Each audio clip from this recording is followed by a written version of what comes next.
Cool. We are live. We are live. We are live. Yep.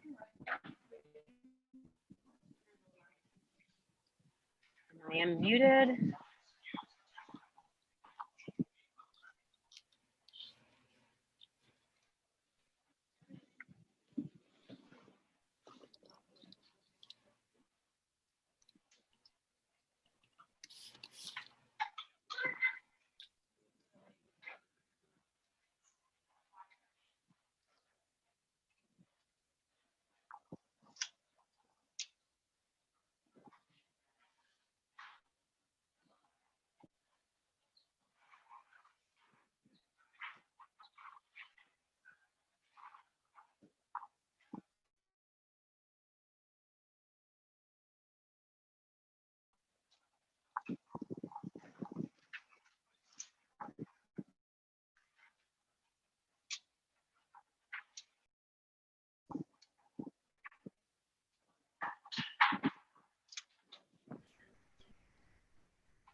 Hi, can you hear me? Hi. Yes, Good. can you hear me? I can. Great.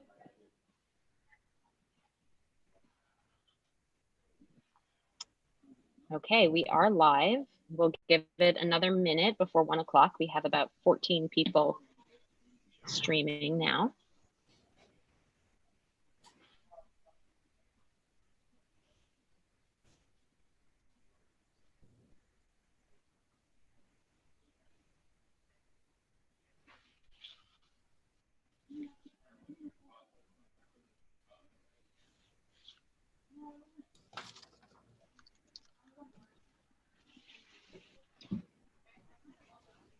Okay.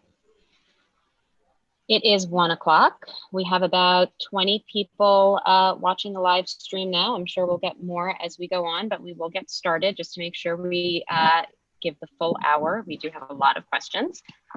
Thanks everyone for tuning in today. I'm Jessica Melwani, and I'm joined by my PTA co-president, Karen Zweibel, and of course, Manorhaven School Principal, Dr. Bonnie Cohen. Thanks also to our interpreter on the line, Jessica Medina. She is actually a Guggenheim parent who is providing language access for our Spanish-speaking families today. So thank you, Jessica.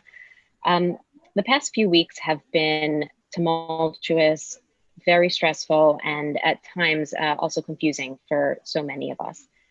Whatever your feelings are about the reopening plans or the process that got us here today, please know that the staff and the administration at Manorhaven have been working tirelessly over the summer to bring our kids safely back to school. The recent curveballs have been challenging for everyone, including those people who have been working so diligently to make this happen all summer. And we are grateful to for the commitment our community of faculty, staff, and you, our engaged parents, have shown to finding the safest and most creative solutions possible within some unprecedented constraints. So thank you all for coming. This is a very special meeting with all of our kindergarten families. Some of you may have older siblings and have participated in the meeting before this today. But for those of you who are new, welcome to Manorhaven. The PTA is so excited to have you become part of our school family.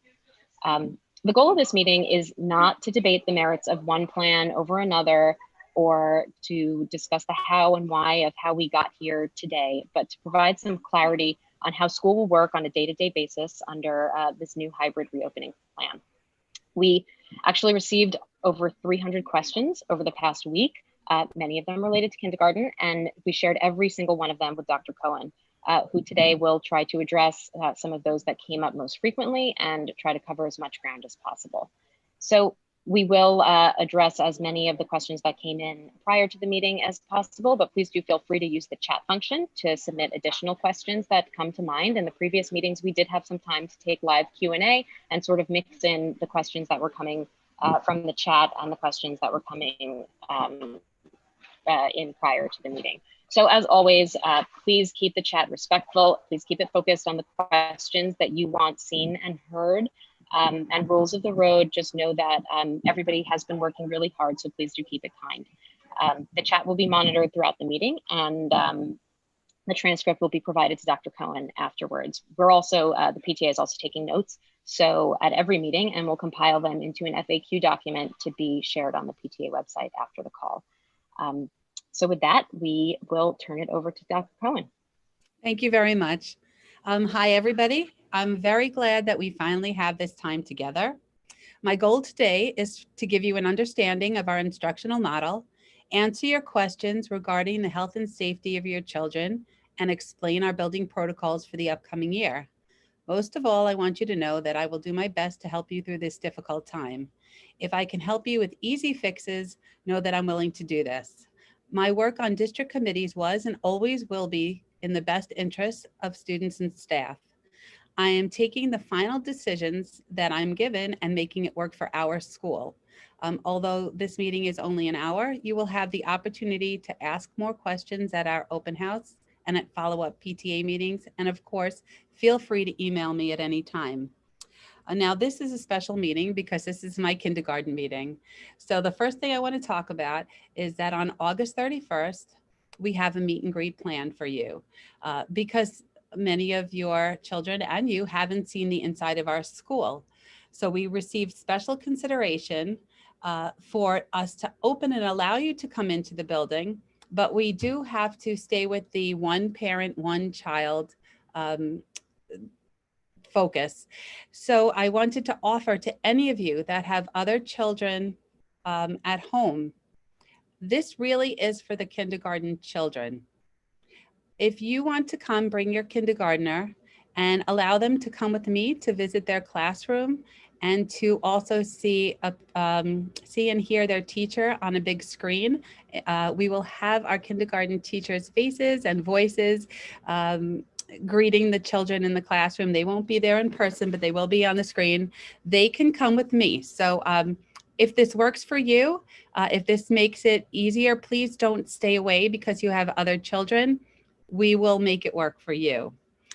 We are still child-centered, age-appropriate, hands-on learning is still happening all the time, even though our classrooms may look a little different than they had in previous years. Our children are all sitting at single desks this year, which is not the way we normally see kindergarten happen, but this is the safest way. Our desks are 6 feet apart, and all the children will have the opportunity to do all the things, but just without shared materials. We can and will still comfort children from a safe distance. Where it may not be a hug, we can use our best comforting words if children are feeling uncomfortable one day, upset for any reason. As far as screen time in a kindergarten class, we know that the little ones can't sustain their attention on a screen for so long. So it will be a mixture of hands-on learning and screen time at all times. As far as our instructional model, we are starting school with a hybrid model. So that means for most of the children who are coming to school, they'll come to school for 2 days a week, either Monday, Thursday, or Tuesday, Friday. On the day that they're not with us, they're going to be spending their time in a Google Meet. And this is something that our youngest children find to be a lot of fun. They open up their screen, they look at the screen, and they're viewing all their classmates and their teachers. The teacher is teaching. So they're listeners most of the time, and then their teacher will give them instructions on how to be part of the conversation.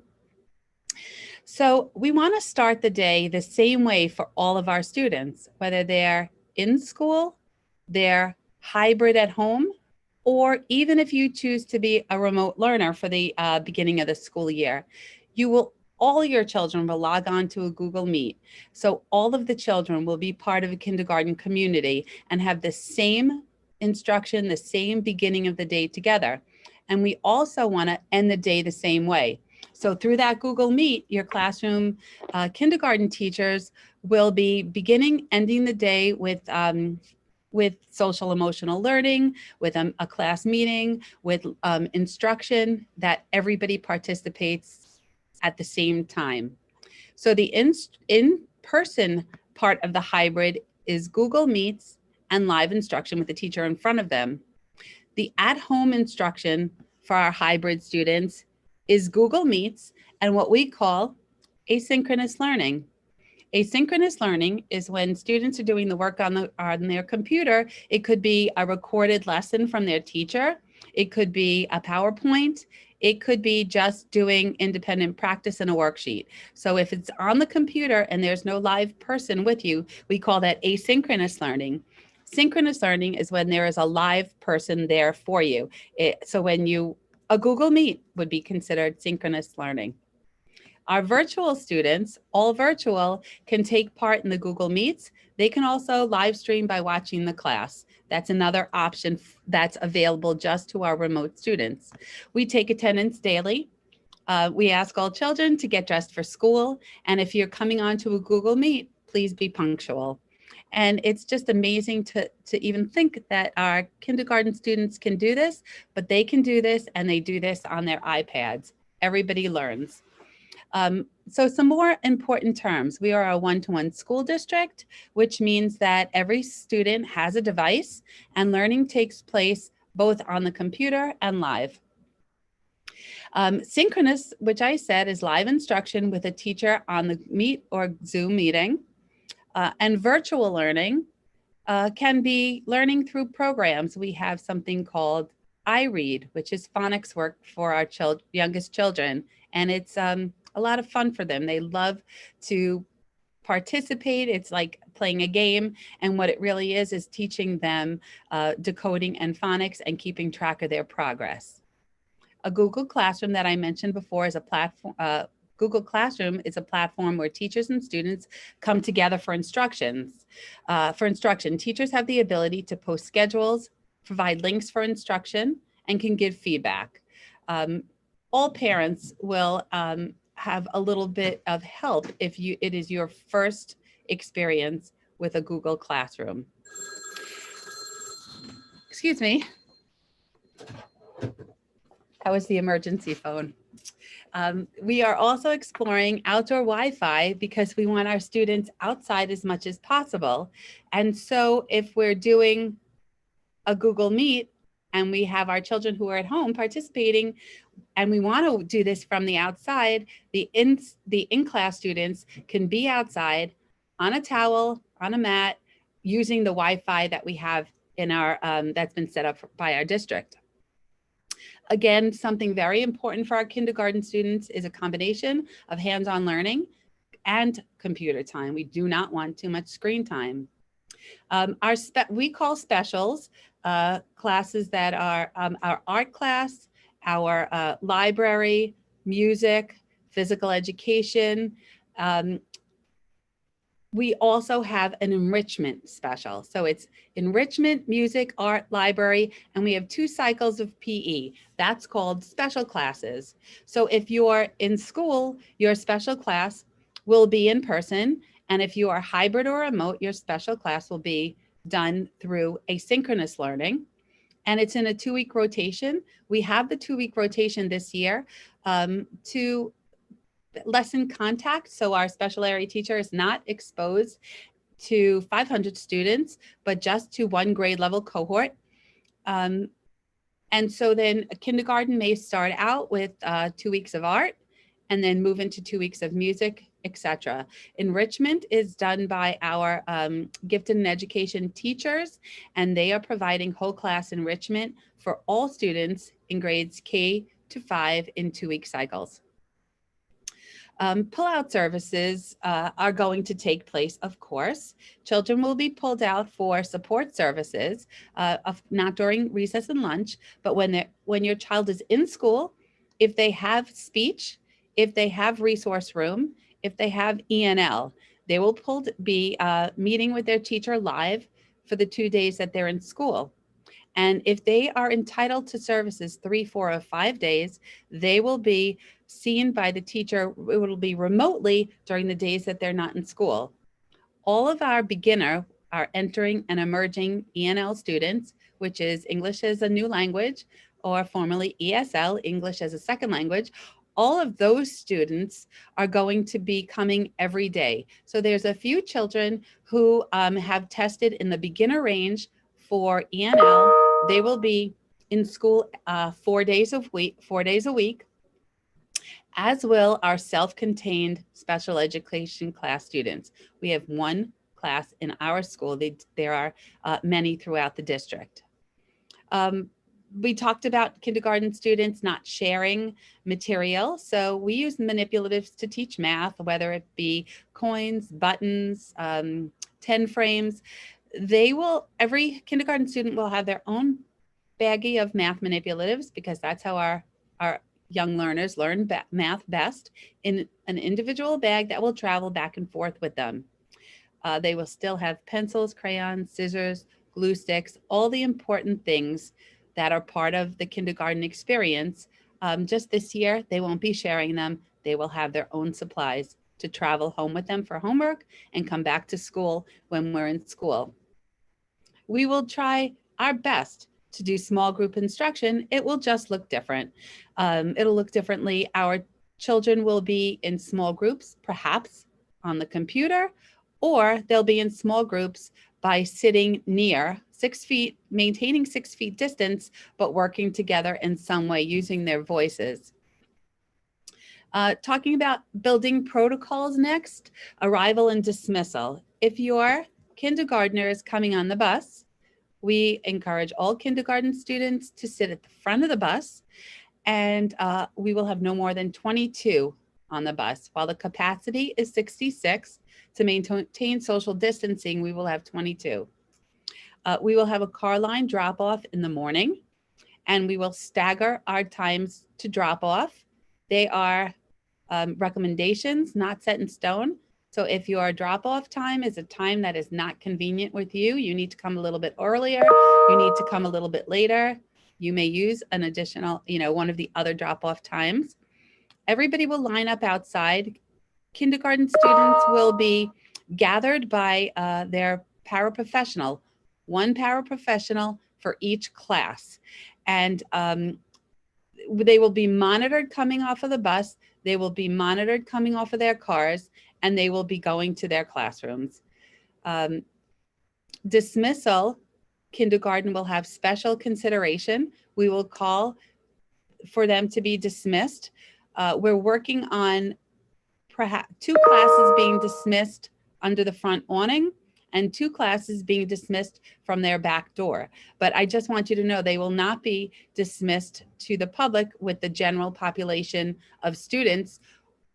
And we are also working to consider how the siblings of our kindergarten students will be joining you when you're in place to pick up your kindergarten student. So these are the last minute decisions that are being met now. If your kindergartner is on a bus, your child will go to the bus being watched. And just because we have to make sure that every child goes to the right place and is accounted for. As far as lunch and recess, lunch will be served in the classrooms. All allergy protocols will be followed. So if there's an allergy in the classroom, the whole class will abide by those allergy protocols. You'll be notified very early before we start the school year. Recess can be outside, but children still need to wear masks. Your children will be playing with the group that they are in school with. So if we have, on a hybrid day, if we have 12 students in school, they will be in a section of the field or the playground, or they'll be outside in a section that will rotate. They can use the equipment. They can use the playground equipment. Children will sanitize before and after recess, and the equipment will be sanitized every evening. Indoor recess will be in the classroom. Children can take a little baggie to school in their backpack with a tabletop toy that they can use by themselves. We can't allow sharing of toys, but they can play with something at their desk. And in addition, we will have something fun for them to watch on the big screen, on the smart board, as something else that can happen during their indoor recess time. Bathroom use. There's a bathroom in every kindergarten classroom.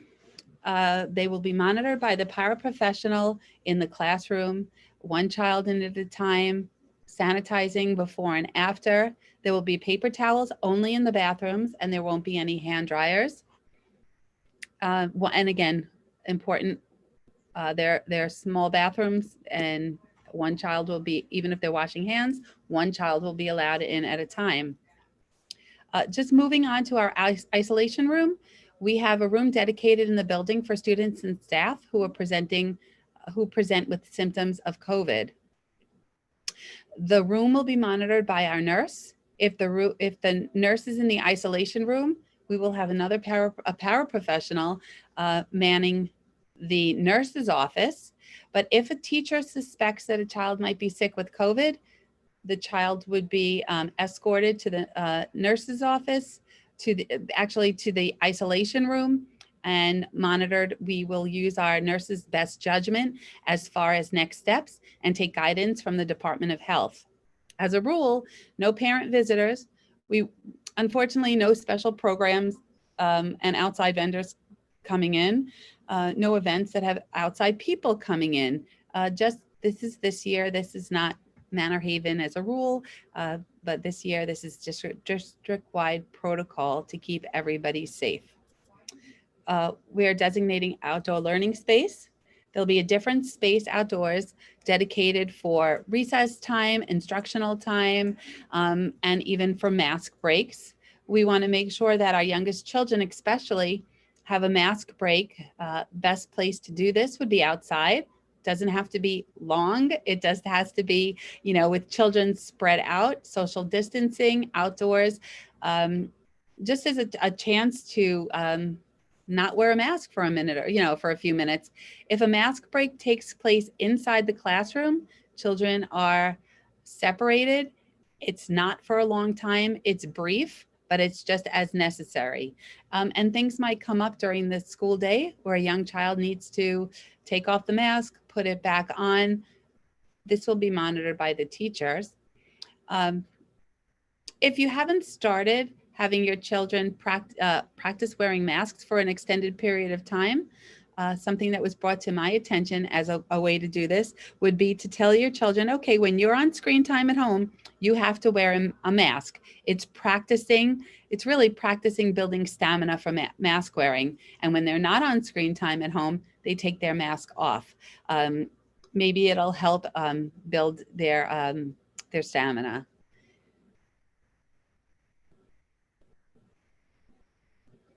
Snacks and lunch are additional times during the day when children don't wear a mask. If you are a family and you feel uncomfortable with your child taking a mask break, then let the teacher know, and the child can leave the mask on when others are taking a mask break. Right now, we do not have any medically exempt children. All of our students will be wearing masks. And we're going to practice mask wearing when you bring your children in for our visit on August 31st. I'll meet them, I'll greet them, I'll show them this is I'll put on my mask, they'll all adjust their mask, and we'll come into the building, and we will keep that mask on for the 15 minutes that they're here. So they'll understand that when I come into a school building, I have to wear my mask. I know many of you might be interested in the health and safety protocols that the district Buildings and Grounds Committee set up. So I'm going to read you daytime procedures for cleaning and evening procedures for cleaning, just for more information for you. At the start of each school day, our custodial crews at each building will diligently clean and disinfect all entry points for students and staff. This includes the wiping down of all door handles, hardware, handrails, and other high-touch surfaces. Throughout the day, custodial staff will be touring the buildings and continue to disinfect surfaces. This includes the above-mentioned areas, as well as classroom door handles, drinking fountains, and other points of contact. In addition, we will continue to monitor all restrooms periodically to ensure that they are properly sanitized and well-stocked with hand-washing supplies. Classes will be cleaned after lunchtime. At dismissal time in each building, we will repeat the process and once again disinfect all exit points, door handles, hardware, etc. In conjunction, we have installed additional hand sanitizers and dispensers throughout the buildings for the convenience of students and staff. And now with regard to nighttime procedures, this is what the memo says. In regards to our nightly cleaning procedures, Please see the attached document, which depicts a comprehensive checklist for each of our staff members to follow. And I have the checklist, which notes 35 areas that will be cleaned every day by our custodial staff, including restroom fittings, wiped, cleaned, and disinfected, stairwells, all restroom floors, desktops cleaned and disinfected. Again, it's an extensive list. In response to coronavirus, the district purchased fogging machines, which are used for wide-scale application of our cleaning chemical. Previously, this method of disinfecting was reserved for outbreaks of flu and other illnesses in the building. In light of the current events, this will be a daily/weekly basis. So then I'm going to tell you the products that we use in the district. We use Pure Green 24, which is a disinfectant and deodorizer, and Hydroxy Pro is the concentrated cleaner.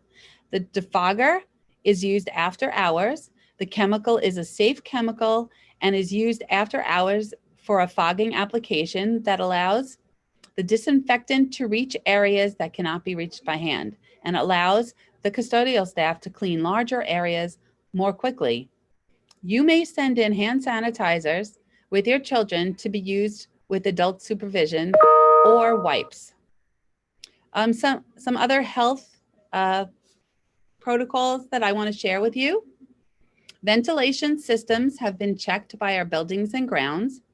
The district has ordered HEPA filters for each room as an added precaution. Large spaces such as the gym, cafetorium, and all-purpose room also have HEPA filters. AC can be used. Windows and doors can be opened in rooms that do not have air conditioning. Air conditionings are in rooms for medical reasons only, and the district will not be purchasing additional AC units at this time. Now, we were allowed to open because we have a less than 5% COVID rate under a 14-day period. We will be allowed to stay open as long as we don't have a 9% COVID rate in a 1-week period. So that's just the hard, fast rules set out by our governor. Now, as children enter the class, they will be using hand sanitizers as they enter the class.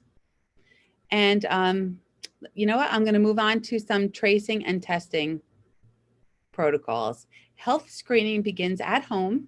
Parents must take temperatures and assess their children for any symptoms at home. When in doubt, keep your children home. Every day, parents will answer 4 questions. You will need to fill out an app before entering school. Now, you will respond to, has your child been exposed to COVID? Is your child experiencing symptoms of COVID? Did your children or child test positive? Or have you traveled in any of the restricted areas? If there is any answer of yes, your child cannot come to school. If one sibling is sick at home, all siblings should stay at home as well. If a child is in school and presents symptoms, they will be escorted to the nurse's office for assessment. If a child comes to the nurse with a fever, you may be wondering how we know if this is a sign of COVID. We will always err on the side of caution and leave it in the hands of our professional nurses to make that determination. If our nurse determine symptoms may be related to COVID, they will be supervised. The child will be supervised in the isolation room pending pickup, and siblings will be sent home as well. If deemed necessary by the doctor, because he would have to follow up with a doctor to get a test, students will be required to stay at home until medical clearance. The siblings will be required to stay home as well until the test results are in. Your children may participate in the virtual platform that we have running for our hybrid students. As per the guidance of the Department of Health, we will determine who needs to be notified if a positive case is determined, and it will be sent to you in a letter form.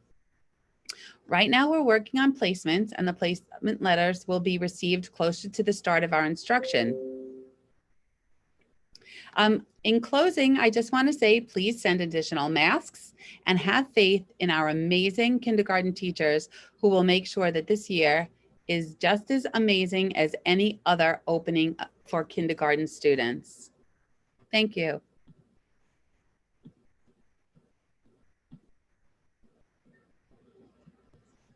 Thanks so much, Dr. Cohen. And thank you for covering so much ground and helping our kindergarten parents know a little bit more about what to expect.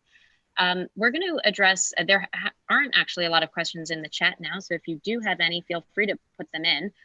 We have a lot of questions that came in prior to the meeting, so we'll start with those that are specifically addressed for kindergarten, and then we'll address some of the questions that are relevant across all grades.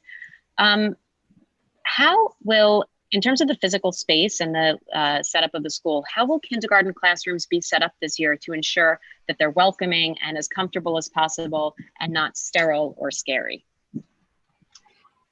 So our kindergarten classrooms will be set with the same beautiful bulletin boards that are always in place to welcome our kindergarten students, and personalized with the names of the students who are in the class. That's important for a child to come in and see that this is my place, there's my name, I belong here. Of course, once children start doing work and their student work to be displayed, that will be up as well. The desks won't look like they have in the past few years, but they look more like the desks when I was a kindergarten student. See, I didn't say when you were a kindergarten student, when I was. So it's more rows with spacing between. That's just what we have to do. So although it's not the nice clusters of tables, we will have, beautifully decorated classrooms, welcoming classrooms, but the tables, their tables will be spaced apart. Everybody will have their own personal space. When they come into school, we're not using cubbies this year. Children will put their jackets behind them, their backpacks there, and that's going to be their learning space. But they will still have opportunities to work outside, play outside, and enjoy the other outdoor spaces that we have at Manorhaven School. We have an outdoor classroom, we have a courtyard, we have a beautiful new playground thanks to the PTA. So that's what we have for our new kindergarten students. Thank you. How will kindergartners, many of whom are experiencing school for the first time, be comforted or consoled when they're scared or uncertain or just don't know how to do something if a teacher or paraprofessional can't necessarily come within 6 feet? How are teachers thinking about the comfort that may need to be provided to our youngest learners? So comfort's going to be with comforting words. That's the best and comforting words can help. It can go a long way. So when you have a smiling teacher in front of you who's saying all these nice, comforting things, we have a guidance counselor who might come in and be another warm and welcoming person. They will get the same response, just maybe now with that 6 feet of distance. Great. Speaking of that 6 feet of distance, we have some, of course, skeptical parents who, wonder how do we realistically expect 4 to 5 and 6-year-olds to stay 6 feet apart from each other? They're naturally drawn together. So how are we thinking about that and managing the distance requirements? So first, everybody will be masked, and I'm not going to say we're not cutting corners, we're not letting children together, but the Pediatric Association says 3 feet masked, but that's not going to happen. I just wanted to mention that different viewpoints from different organizations. But one thing that was pointed out to me, which I thought was a great idea, was pool noodles, and show children when you're in school, this is how far you have to stay apart. So they're learning all the rules at the same time. They're learning all the new rules of school. So they're going to learn when you come to school, we stay a noodle's length away from our friends when we line up. This is how we learn up line up at school. So even though we say, yes, naturally children are, are conditioned to play together, to go together, they're going to be learning all the rules, reinforcing the rules with smiles, maybe with the teacher singing a song. I think that we're going to do this. We have to do this in a kind and comforting and warm and nurturing way. Thank you. Before we get into some instructional questions, well, we can actually get into the instructional questions, but first a quick technology question. It's not quick, maybe. What is the expectation for autonomous iPad work for kindergartners who are either home on the fully remote platform or home on their virtual days? Are parents, is it expected that children will be able to work independently throughout the whole school day on a device? So let's start small. Let's say we will start with Google Meet in the morning, a Google Meet in the afternoon, a lesson in midday. The expectation is we will help them start at the beginning and grow. I think we could never expect, a 5-year-old, a 4.5-year-old to stay on a computer all day long. That would never be the expectation. But a lesson might be, 10 or 15 minutes. And we start small and we grow, and they will have the ability to learn and grow and become, users of their iPad, just as our kindergarten students did last year. Thank you. Will the kindergarten daily schedule be designed in such a way that it's offset or staggered from the other grade schedules, particularly for the at-home learners on the hybrid plans, to allow for potentially parents to be more involved with their student in their kindergarten or in remote instruction, or even to allow potentially for an older sibling to help a kindergartner with remote instruction?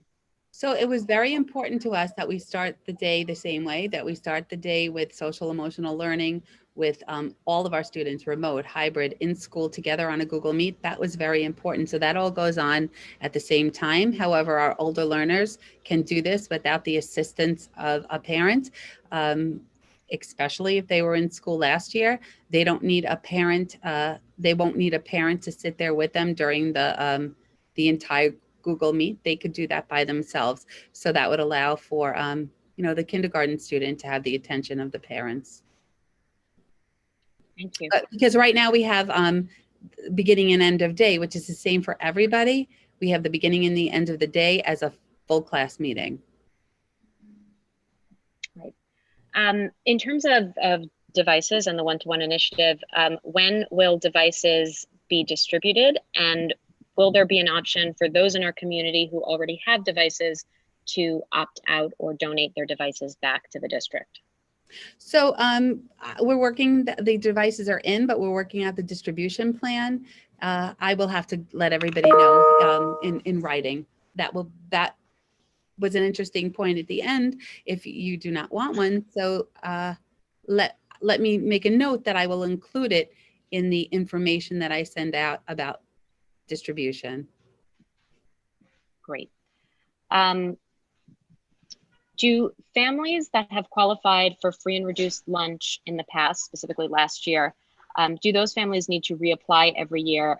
And if so, where? For families in need, will breakfast and lunch options continue to be available? Yes, and I can, if I haven't already, I can send this to the PTA to distribute to everybody. I believe, did we do a mailing already with those? No. Applications? So traditionally, the application was available in hard copy in the district calendar that usually went out in August. It is not, because we didn't print a calendar this year, it was not offered in that, but I believe the district is working on getting those applications out to all families. So directly. they were sent to me already, and I could either send it out by the school source or through the PTA. We could talk about that after, but they're ready to go out. I have the applications in Spanish and in English. Great. Some questions around instruction and homework. Will there be homework for kindergartners this year? So there always has in the past. So I believe, and I can't say for certain, but I would think there would be some work to do, fun work, exploring around the house, read a book, complete a worksheet. That I see no reason why that couldn't take place already. The teachers haven't been back to start the school year. They come back a week before the children. So, that would be a grade level discussion, and then I will follow up with the teachers. But I believe you can expect to see nothing overwhelming, but something to make the kindergartners feel a little bit grown up. Great. Some questions around class placement. When exactly will class lists be available? Meaning, I guess backing up from that, when will class placements go out, and when will the cohort assignments be made? Will they be made together? Okay, so the class placement list should go out the first day of September, first day or two of September, before the instruction starts. I don't know whether it applies to anybody here, but if you have an older sibling at Weber who has been assigned a Monday, Thursday, or Tuesday, Friday days to attend school, and you need to align, or if you need to separate, please email me and let me know, because that's something that I can do to help you. That's not problematic. I can help you get those the days that you need in order to help you with, that alignment of siblings. Otherwise, all siblings will be aligned. And there was a second part to your question, Jessica, that I didn't catch. Yeah, the cohort assignments, when will those be made? Are they going out at the same time as the class placements? So it's going to be one letter, and it would say you are in the white group, which meets Monday, Thursday in Miss Levin's class, or you are in the blue group, which meets Tuesday, Friday in Miss Levin's class. Even if you are remote, you will be placed in a classroom, because that's your teacher. And should you decide that I don't want remote instruction anymore, I want hybrid, or when we're all in, I want all in, your space is reserved for you. Are the cohort groups being divided alphabetically and then changes made on an exception basis? How are those being organized? That's exactly it. We're starting out with A to L, M to Z.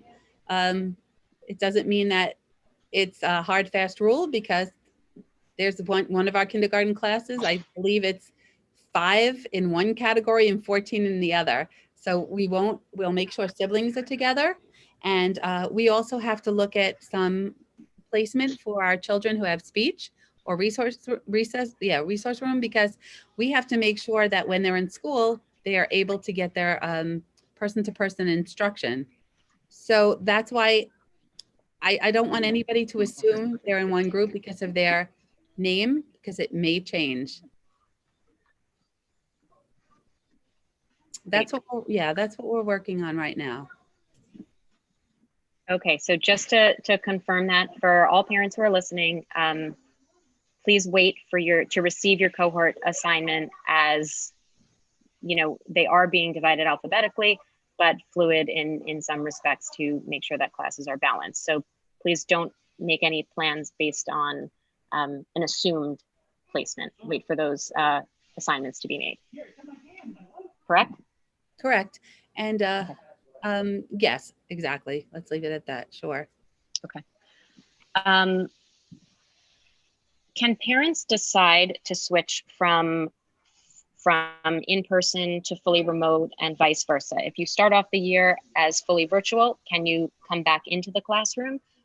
If so, what is the process for that, and how do parents go about doing that?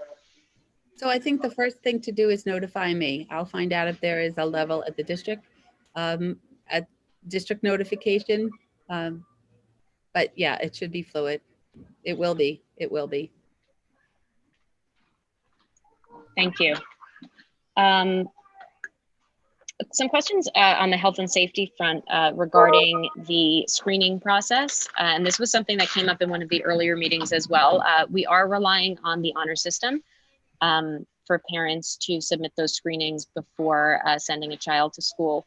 How will are there any sort of stopgap measures that the school will have in place in case parents do send a sick child to school, or, you know, maybe the student sort of comes down with something on the bus?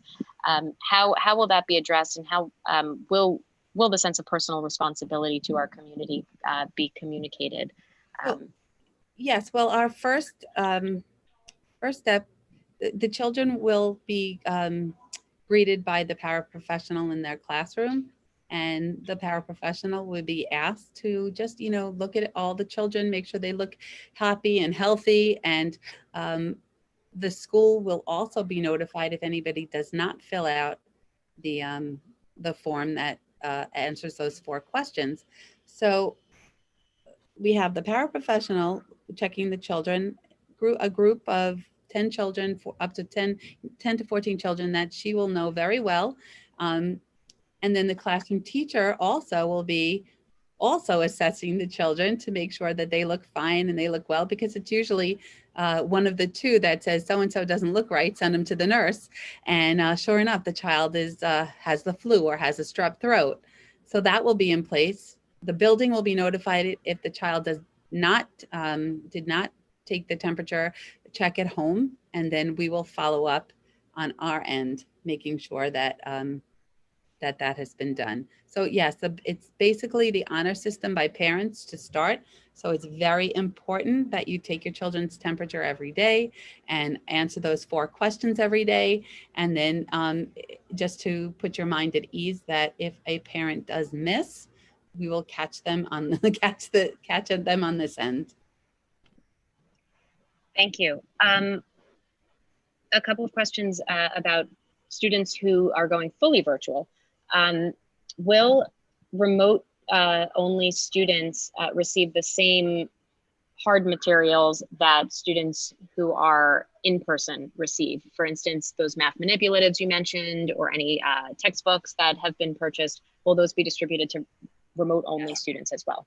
Yes, they're part of the classroom. And again, because it is so fluid, we will make sure that every student has the same material. Everything's been ordered for all of the students on the Manorhaven registration. Thank you.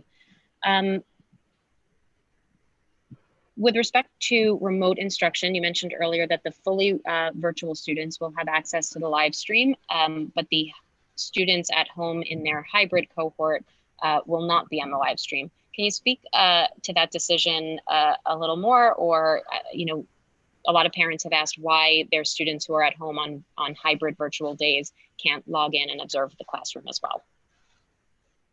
So I didn't sit in this summer. I spent my time on the building protocols committee and some of the administrators were on the instructional committee. So some of the details about that I'm not privy to, only that it was a way to offer the remote children more, because they were not part of the day-to-day classroom experience, and they would be able to see the classroom experience in action.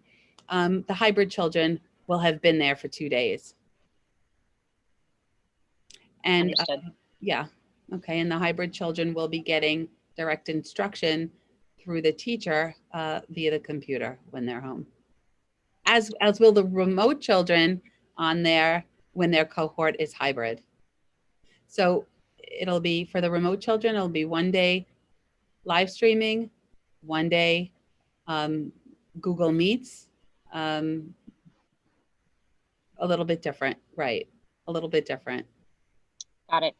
Now, for students who do start virtually but opt into the classroom at some point during the year, is there any adaptation period or process planned for those students to get acclimated to the classroom environment?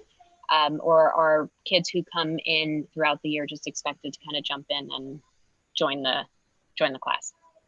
I think that would be a good time to get our school counselor involved to help with the transition.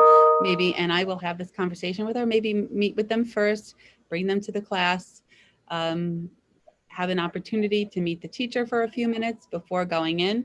But we would do whatever we have, whatever is possible to make it, a smooth transition to the classroom.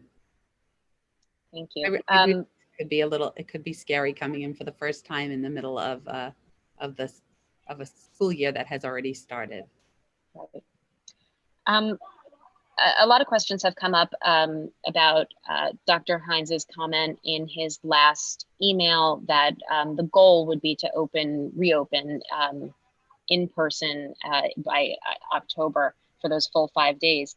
Can you speak to some of the metrics that will help determine if a school can reopen for a full 5 days? And will it be a consistent decision across all the elementary schools, or is it possible that one school may be able to reopen while another may not? Okay, so what I can say to that is Dr. Heinz and the Board of Education are really committed to opening schools for all 5 days. Right now, our instructional committee is back working, if not today, starting tomorrow, to make it possible. And there are a lot of things that have to be revisited. Classroom space is one. Just the instructional model. How are we going to have 5 kindergarten classes? Who would teach that 5th kindergarten class? Are we going to have one teacher with 2 sets of students in 2 different locations where we have one kind of instruction going on in one place, another kind in another? So in other words, teacher would be going back and forth, and maybe special area teachers would be with the students, and then support staff. Maybe they'll have asynchronous learning, but there's so much to consider, and that's what they're doing right now, working really very hard, trying to get us back as soon as possible. So I would like, I'll be part of some of those conversations and working to get us back in 5 days as quickly as possible. Thank you. Under the hybrid model, if a child has to stay home from school, whether they're showing symptoms or whether a sibling is showing symptoms, when that child is home on a day that they're assigned for in-person instruction, will they have the opportunity to receive virtual instruction? Yes, they would. They would be entitled to take part in all the Google Meets that are going on for the whole class. We would make sure that they feel connected and are part of our continuous instruction. And can you speak a little bit to what happens if a closure is needed and all students move to fully remote? Will the platforms be merged, or will we revert to the remote plan that the district had announced initially a month or so back? Yeah, so it would be the district's remote plan, which would include 2 live sessions a day and check-ins during the week for students for social emotional learning.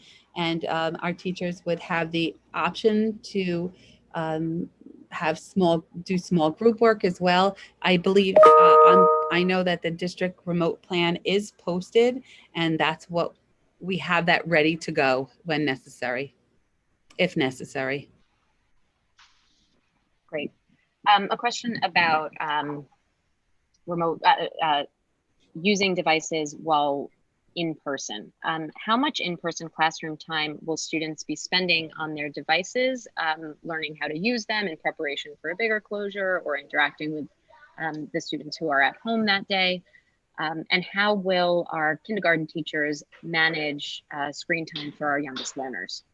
So it'll be a combination of hands-on learning and screen time. But when the children come in kindergarten, that's one of the first things they learn. We have a technology assistant, our ITA, Ms. Alexu, who will work with all of our kindergarten teachers to make sure that our children feel comfortable on their iPads, know how to access any of the programs, know how to log in, know how to go to their Google Meet.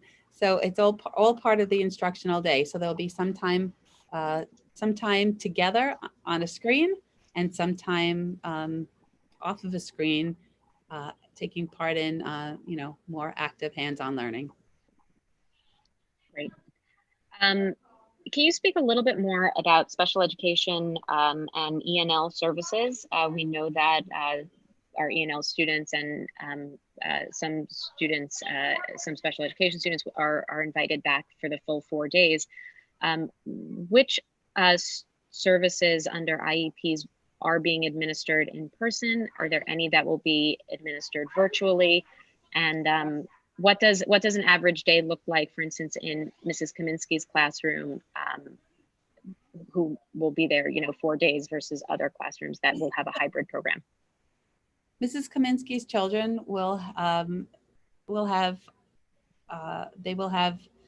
little to no screen time because her children, it's a very small class. Her children will be there with her and her assistants for 4 days. They will have the opportunity to do screen time on Wednesdays, and they will also be given iPads. That would really be up to the discretion of the teacher, how she would want to use it with her students. Our ENL students are entering and emerging students are coming in all 4 days as well. But our other ENL students are coming in either with the blue or the white group.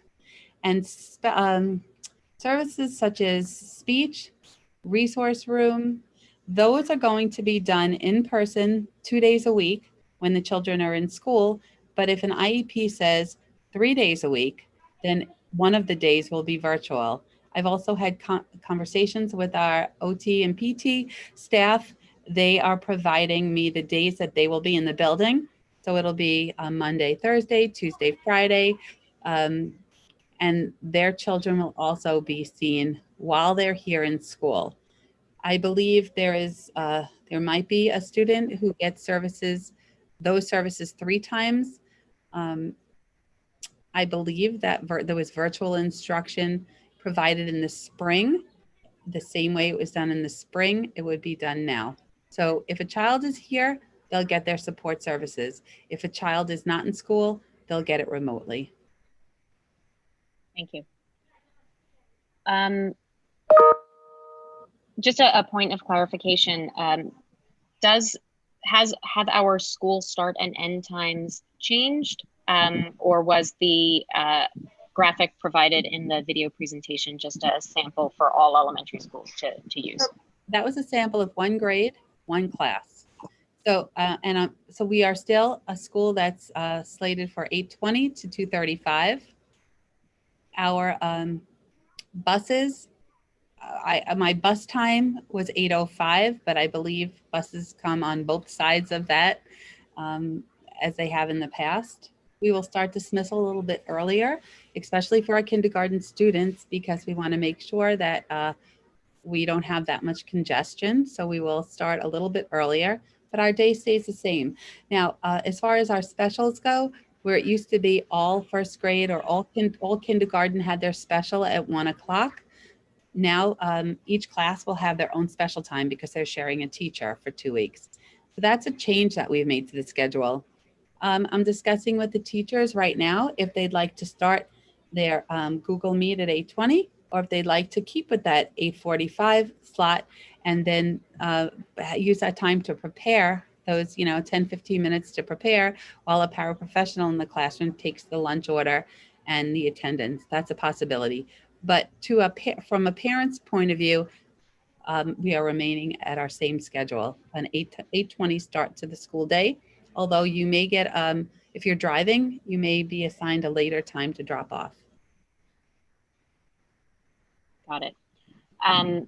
You mentioned on one of the earlier calls, we talked about a process by which students were dismissed by last name to ensure that siblings would be dismissed together. How will that work with kindergarten students who have older siblings? Will they have the same drop-off time in the morning, and will they be picked up from the same location in the afternoon? I've been speaking with principals of the other schools, and we're starting to feel like the best plan would be to have siblings and kindergarten students dismissed through a similar door for that purposes. So I'm going to bring it back to our arrival and dismissal committee and see how we can work that out. Great.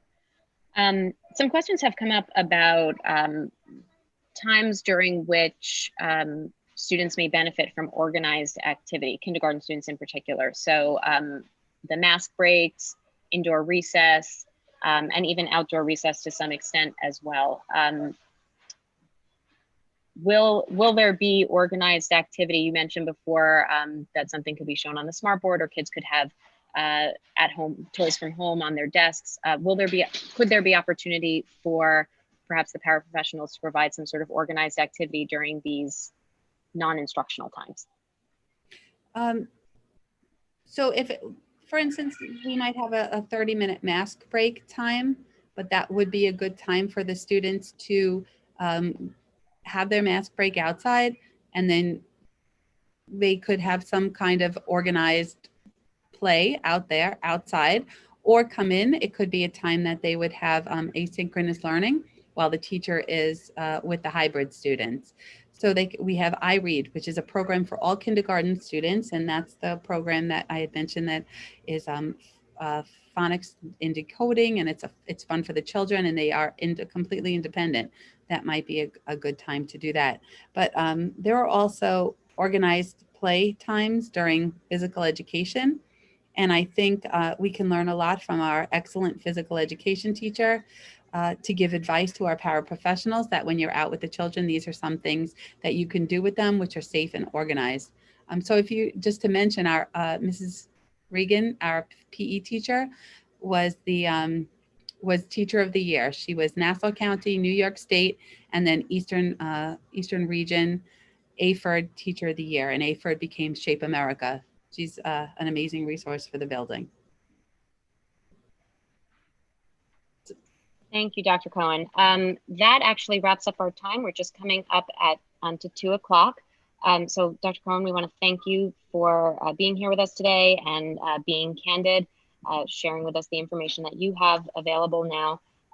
For everyone on the call, if you still have questions, you can of course feel free to email Dr. Cohen at any time. Dr. Cohen, I know you're inundated at the moment, but you do try to get back to people within 24 hours, 48 hours usually at the most. So please know that if you do have questions, Dr. Cohen is here and available to answer them. And if you will be selecting the fully virtual platform for your child, or if you're still thinking about it, please remember to fill out that selection form by Friday, August 28th. So thank you again to everybody on the call.